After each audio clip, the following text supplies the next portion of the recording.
ဂရိတည်တဲ့သူတယောက်ရဲ့ပုံရိပ်ဟာအမြဲခိုင်မာလှပနေတာပါ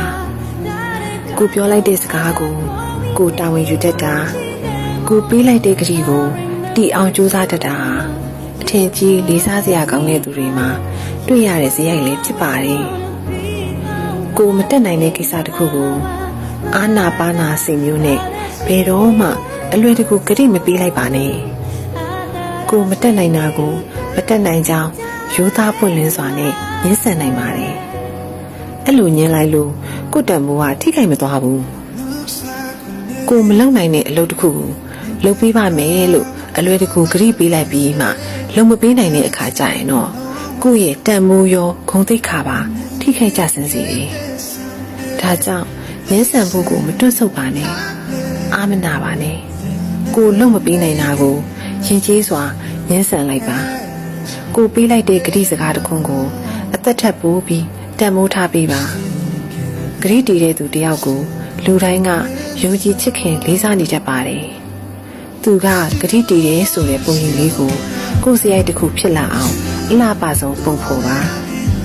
အတိတ်ကဖြစ်ရတဲ့အတွက်နောင်တတွေရနေတာ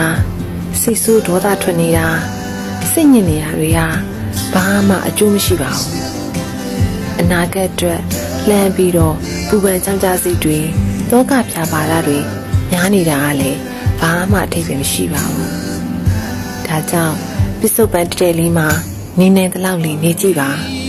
နေနိုင်လေးလေးအကျိုးရှိလေးလေးပါပဲကိုဂရိလေးပေးကြည့်ပါငါအခု9မိနစ်လောက်ကလေးမှာပစ္စုပန်တဲမှာနေကြည့်မယ်အတိတ်ကိုလည်းမတွေးဘူးအနာဂတ်ကြောင်းလည်းမစင်စားဘူးပစ္စုပန်တဲကလေးမှာပဲကောင်းတဲ့စိတ်ကလေးနဲ့နေမယ်အတွေးကောင်းလေးတွေးမယ်သူများအပေါ်အကောင်းမြင်ကြည့်မယ်မေတ္တာစိတ်လေးထားကြည့်မယ်ကြည်မရတာတွေအမြင်ကက်တာတွေမုန်းနေတာတွေအစတဲ့စိတ်ပုတ်စိတ်ညစ်တွေအကြောင်းမတွေးဘူးစိတ်ကိုကြည်လင်ငြိမ်းချမ်းနေအောင်နေကြည့်မယ်လို့ဂရိပေးပြီး10မိနစ်ရ2မိနစ်ရတတိလေးကပ်ပြီးနေကြည့်ပါဒါဟာကောင်းတဲ့ပစ္စုပန်ရွှေစလေးတွေကိုစုနေတာနဲ့တူပါတယ်